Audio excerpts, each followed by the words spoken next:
Welcome to Tihar club అక్క. కవితని వెంటాడుతున్న సుకేష్. మొత్తానికి కవితకి base చేసుకుని సుకేష్ చంద్రశేఖర్ లెటర్ రాశాడు. Welcome to Tihar club. పెనం మీద నుంచి పొయ్యిలో పడి తను బాధపడతా ఉంటే అక్కడ కూర్చొని సుకేష్ తిహార్ జైల్లో తను కామెడీలు పంచలేస్తూ ఉన్నాడు.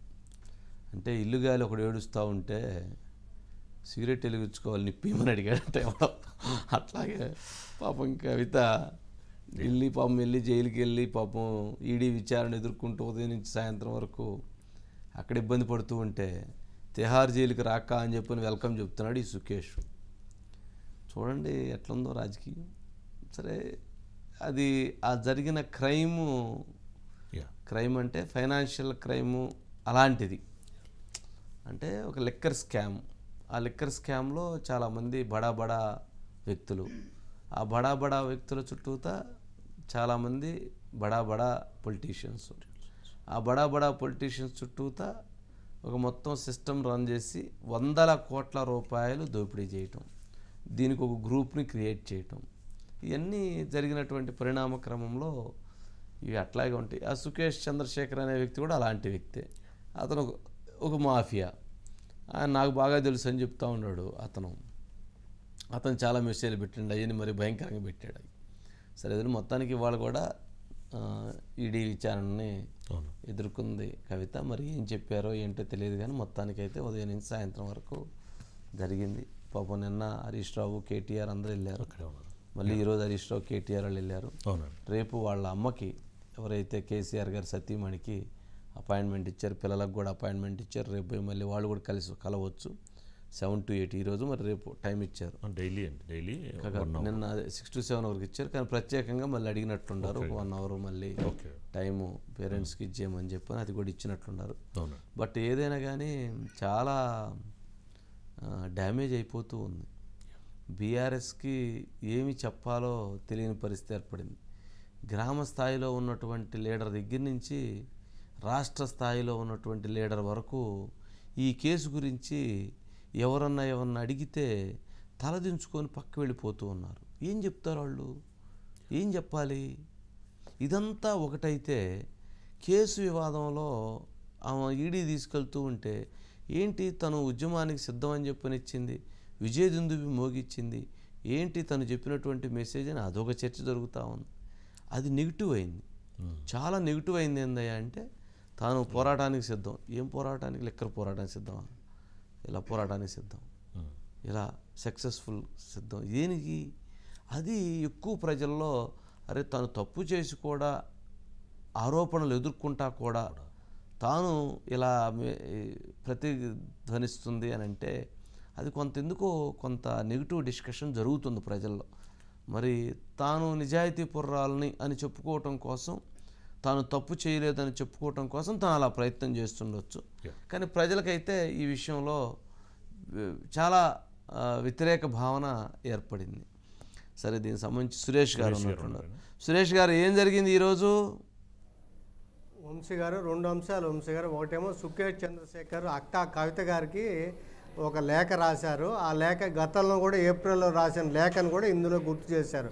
గత ఏడాది ఏప్రిల్లో రాసిన లేఖను కూడా. అక్క ఇప్పటికైనా వాస్తవం అంటే ట్రూత్ అనేది ప్రివైల్డ్, అంటే ఇది మీరు ఫేక్ అంటే రాజకీయ కక్షతోటే ఇవన్నీ ఫేక్ ఆరోపణలు చేస్తున్నారు, ఇవన్నీ చేస్తున్నారని చెప్పి ఆరోపిస్తూ వచ్చారు. మీరు ఖండిస్తూ వచ్చారు, కానీ అదంతా వాస్తవం కాదు. నిజం అనేది ఎప్పుడైనా నిలబడుతుంది.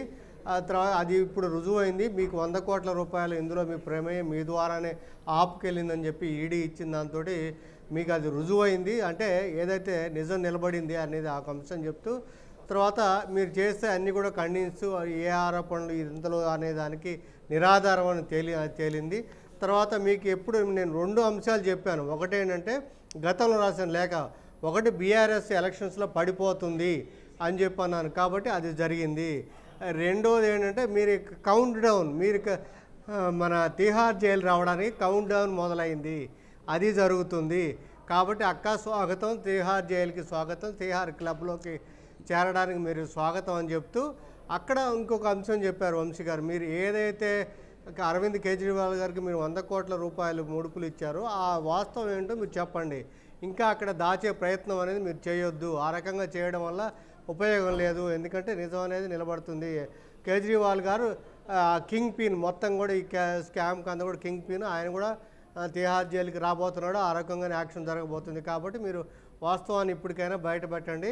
వెల్కమ్ టు తిహార్ జైల్ అంటూ ఆ రకంగా లేఖను ముగిస్తూ, గతంలో మీకు అంటే టీఆర్ఎస్ ఆఫీసులో 15 కేజీల గీ అండి, అప్పుడు కూడా వాట్సాప్ చాటింగ్ మెసేజ్లు కొన్ని చెప్తూ, అప్పుడు రాసిన లేఖలు చెప్తూ 15 కేజీల గీ ఒక్కసారి ఇచ్చా. గీ అంటే 1 కేజీ అంటే 1 కోటి రూపాయల కింద లెక్క. ఆ రకంగా అరుణ్ రామచంద్ర పిళ్ళైకి నేను 15 కోట్ల రూపాయలు ఇచ్చాను ఇదిగో అని చెప్పి ఆ విషయాన్ని కూడా ఇప్పుడు అంతా కూడా గుర్తు చేస్తూ ఆ లేఖ విషయాన్ని ప్రస్తావించారు వంశీ గారు. ఇక రెండవది, కవిత గారు గతంలో సుప్రీంకోర్టులో పిటిషన్ దాఖలు చేశారు. అంటే తను 160 కింద మన సబ్మాన్లు జారీ చేయడానికి సవాల్ చేస్తూ చేశారు. ఆ పిటిషన్ని ఉపసంహరించుకొని ఇవాళ మళ్ళీ ఇంకొక పిటిషన్ దాఖలు చేశారు వంశీ గారు.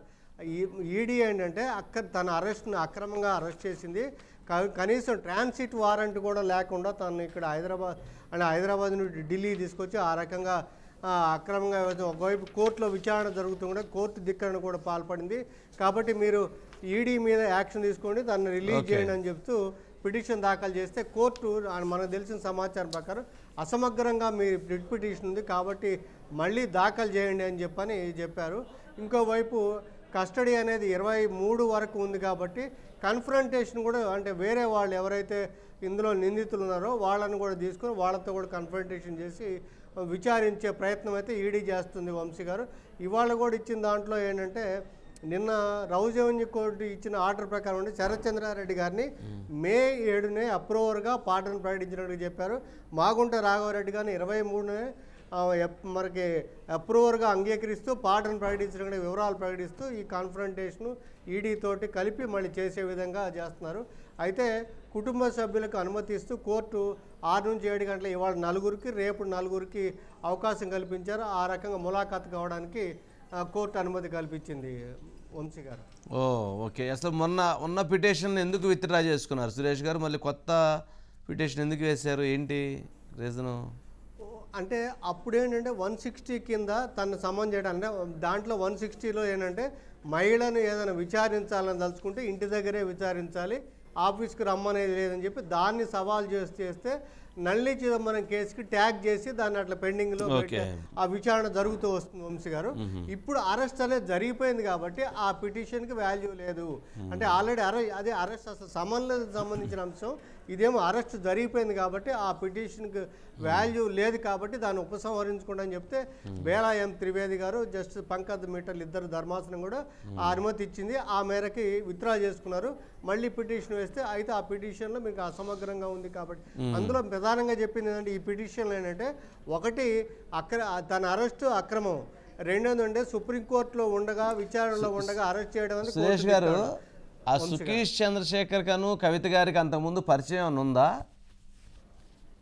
అతను ఏంటంటే చాలా వరకు ఏంటంటే అటుపక్క మనకి అరవింద్ కేజ్రీవాల్ గారు, మనీష్ సిసోడియా, తర్వాత మనకి జైన్, మొత్తం వాళ్ళందరితో కూడా సన్నిహిత సంబంధాలు ఉన్నాయి. ఢిల్లీలో 2015 నుంచి ఢిల్లీలో సంబంధాలు ఉన్నాయి.